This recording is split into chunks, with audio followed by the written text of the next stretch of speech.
बिहार के किशनगंज जिले से होकर गुजरने वाले कनकई नदी, डोक नदी, मेची नदी का जलस्तर बढ़ने से नदी कटाव काफी तेज हो गई है।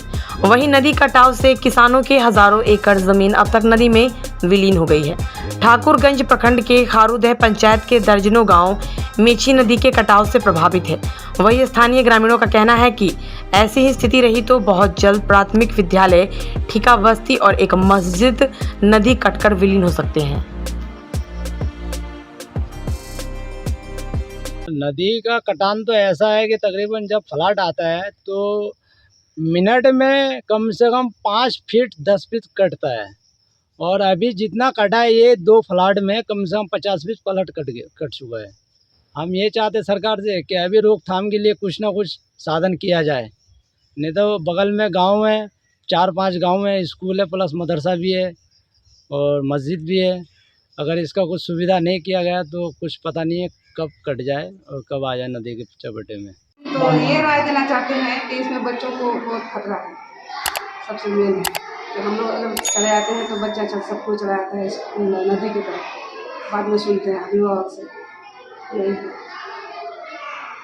नदी कटान का बारे में बोलेंगे सर, नदी लगभग तकरीबन 12-14 गांव इस नदी के चपेट में है।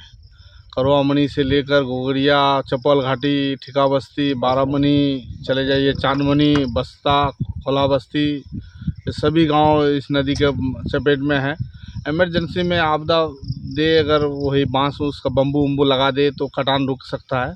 हर गांव किसी का खेत कट रहा है तो किसी का घर कट रहा है, हर जगह कटान। पिछले बार कम से कम सबसे बड़ी परेशानी ये होती है कि उस पार भी एक गांव है, मतलब ठिका बस्ती ही है, आधा उस पार है आधा इस पार है। तो उस पार का भी बच्चा इधर एडमिशन है इस स्कूल में। मोटा मोटी 20 से 22 बच्चा एडमिशन है 1 से लेकर 5 तक। लेकिन जब से ये बारिश शुरू हुई है नदी फ्लड के तौर पर आ गए हैं और वहाँ का बच्चा नहीं आ पा रहे हैं।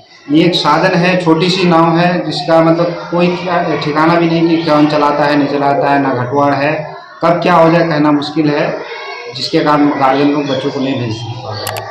और हम लोग को ये समस्या हो रही है कि स्कूल के बगल में नदी है और जिस तरह से कटान है कब बगल में आ जाए कहना मुश्किल है, क्योंकि ये नदी इस तरह से है कि 1 घंटा में 10 मीटर भी काट के गिरा देता है। बहुत परेशानी है और यहाँ का आम जनता भी परेशान है।